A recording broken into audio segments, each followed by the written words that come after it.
there we go, mate. Geez, you've got a high quality camera. I think out of everyone I've interviewed, you've by far got the best quality. Well done. Thank you. You can see my ugly fucking face better, I guess. That was the thing about when Blu-ray DVDs came in. You looked at all those 80s action movies and going, Mm. oh, they're all ugly people, weren't they, in those? Maybe it was better in the lower definition. You're not wrong. No. Those practical effects sure looked better on VHS. Bloody hell, bloody hell. Well, mate, it's an absolute pleasure to have you here today. I can't believe it's been what, Likewise. 6, 7 years since you guys have been down here. It's been too long anyway. It's been way too long, I agree. Yeah, but you're down here next year for the Froth and Fury Festival in particular one. How excited are you boys for that one?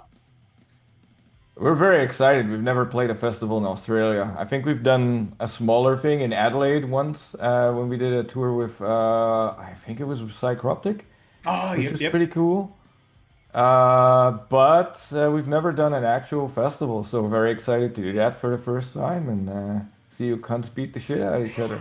And that's what we'll do. And it's a perfect one. It's called Froth and Fury for a reason. It's like the Hmm. Australian version of the world's biggest barbecue. It's just full of fucking metal bands. So it's a good time. It's a good time. Awesome. So what are you boys going to bring that's a bit different to the bill? Because the bill's a little bit over the place. You got some new young blood in Polaris. You got the speed metal in Mm. ARCHSPIRE. You got Soulfly in there as well. How do you kind of look at that lineup and go, all right, that's what we're here to do? Well, we're gonna have a lot of terrible jokes, and a lot of really heavy, fucking brutal fucking riffs, and we're gonna hopefully make people slap the shit out of each other, you know. Well, us Aussies, especially on a festival where we're out drinking in the sun, we're pretty good at doing that. So I don't think you'll have a hard day's work. Right on there. But mate, tell me about it. We'll skip back before we talk into a bit more aborted stuff because you had the new Coffin Feeder album out this year. That was a bloody banger Correct. of an album and good cover art. I got to say, the Coffin Feeder cover arts are always some of my favorite. How do you go about putting that together? Well, actually, we usually let the artist Dan kind of do his thing. Like we were kind of riffing on ideas. We've worked together a bunch of times now, so we know each other pretty well, and we're just usually riffing off of ideas.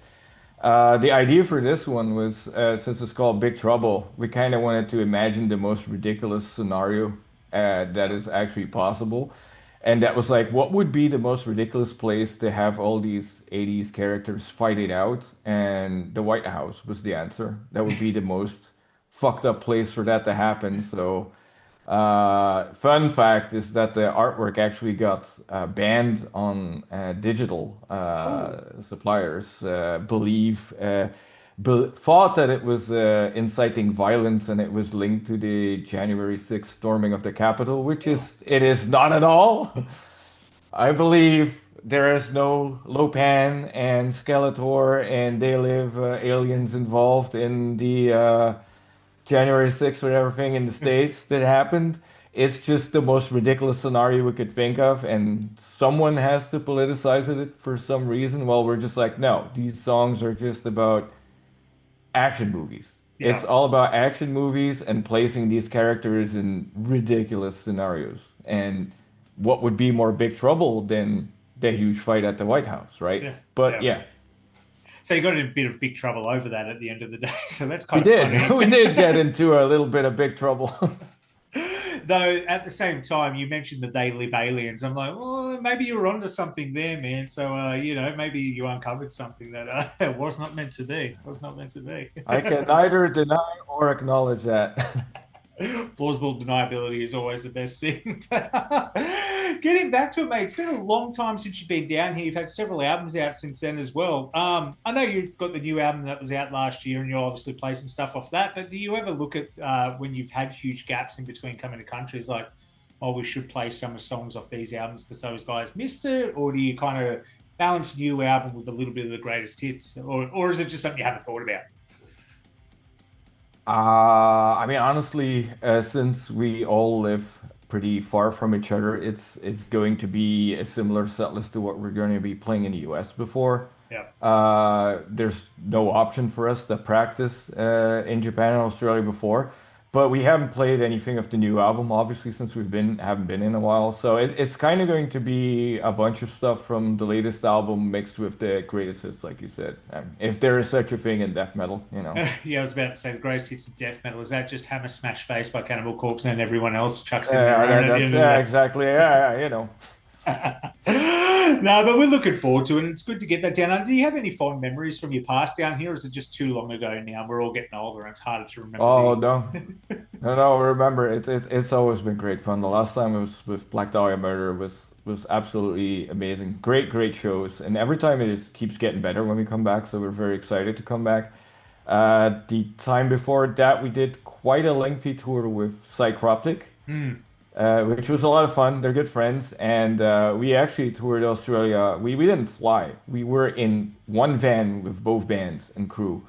So it was a very old shitty van which had like the metal bars were still like in the back of the seats, so your back would be and your back and your ass were just punished super hard. So it was probably one of the most rough touring experiences, transportation wise, that Yeah. we've had in sleeping on floors. But you know, the guys of Psychroptic are such good cunts, as we say. Yeah. And it was a great experience. It was a great time playing with them, playing in cities that honestly usually most Australian tours with international bands don't go. So Hmm. it's great to see those parts of the country. We had some time to sightsee. We went to like a reptile park and all that stuff. So a lot of Yeah. really cool stuff.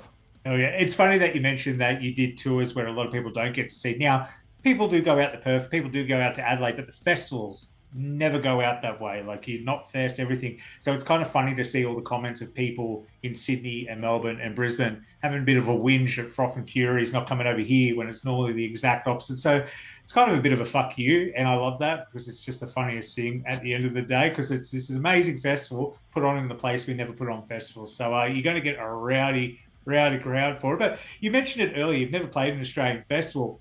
Playing festivals versus club shows, which do you prefer? It, I mean, I like both. Mm. So they both have their advantages and their disadvantages. The advantage of a club show is that you're much more, you know, face to face with the crowd. The interaction is much more direct. Where the festival is cool because it's like it's a much bigger venue. There's a lot more people usually. Yeah, So it's cool to see the huge crowds beat the crap out of each other. That's always entertaining to see. Or to get like a lot of people to do something silly because you know we do sports at shows. yeah. So I get people to do fucking push-ups or jumping jacks. So if you see a couple of people, a couple of thousand people do jumping jacks, it's pretty fucking funny. Uh, you got to get on that cardio. But Yeah. I don't know. I like both. Both are just different. The thing I don't like about festivals that much is that it's usually very high pressure and I don't like playing open air too much, you know, Mm, because my hair gets all fucked up. But it makes sense. Yeah. obviously, you Yeah. know, but I like both. Yeah. Yeah. No, I love the idea of games, and I'm thinking about the time of year you're going to be in Australia, which is January, the hottest month of the year down here. So do us a favor, make sure the crowd gets all warmed up, all sweaty, and then encourage them for the shoey because they'll do it. And I just can't imagine. You know what a shoey is, right? Of course. Yeah, I know. Literally every band that's ever toured Australia that then tours anywhere else brings the shoey on Yeah. tour to somewhere else. So I kind of want to do it, but I also don't want to do it because I know everyone else is going to be doing it. So I Do you don't want know. do you want a trick to beat the peer pressure? I'll give you a trick. Just get the can or whatever you're drinking it out of, sit it inside your shoe and drink it out that way. Then you've done it. No one's shown you how to do it, so you can get away with Oh, you doing it want that me way. to do a shoey? Yeah. I'll drink out of a shoe. I don't give a shit. Yeah, good. That's what I want to see. Mate, we're all about peer pressure in Australia. So the shoey, yeah, we'll do it, but we want you to do it. That's the important part. You've got to be a part of the Australian culture. And there's nothing more Australian, besides maybe a Bunnage sausage roll, than doing a shoey. So I hope you enjoy that. But mate, geez, we're running out of time already. Is there anything you want to say to the people that are getting ready with Froth and Fury and everything coming up, down, under? Yeah, don't be a shit cunt. Come to the shows, buy your tickets, and have a good time with us and Archspire and all of the other awesome bands that I can't. I'm from Belgium. I can't say Froth and Fury. I hope that's okay. Yeah, no, you just Froth and Fury, There we mate. go.